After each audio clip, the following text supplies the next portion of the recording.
ये बहुत शुभ अवसर के दिन बा। अरे पहले ये आज मेरे यार की शादी है। थैंक यू और दिल से धन्यवाद कि आप दोनों आए और मुझे पता था आप दोनों आएंगे।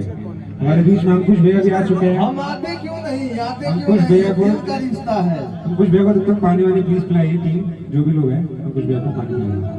तो आइए विजय भैया हम लोग तो धमाल मचाते हैं। कहे के बाद आज सुध बेसुध सीता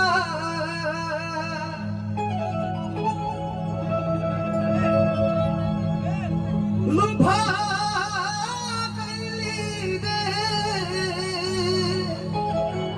थोड़ा सा बीजा दे दीजिए भैया इसमें, कौन वाले भैया। आज रघुबर छवि देखी ना एक मंत्र एगो मुखड़ा कहो कि सुध में सुध सीता लुभा गईली रे। पीछे से आप लोग भैया इधर की साइड पे आइए। एकदम इधर से इंस्ट्रूमेंट के सामने से आप घटिए।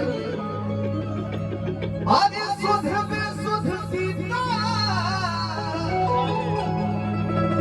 आज लुभा गईली है रघुबर छवि देखी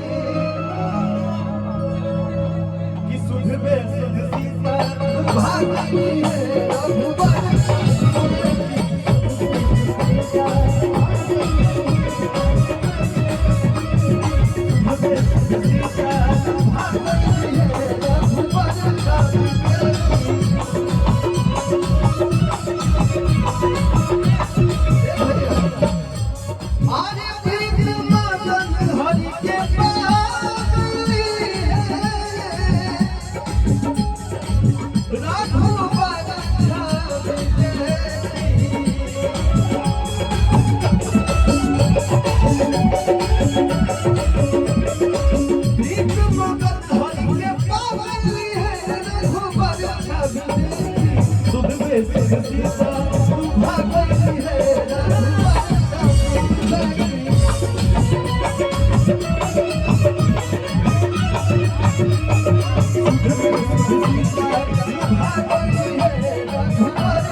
तुम्हें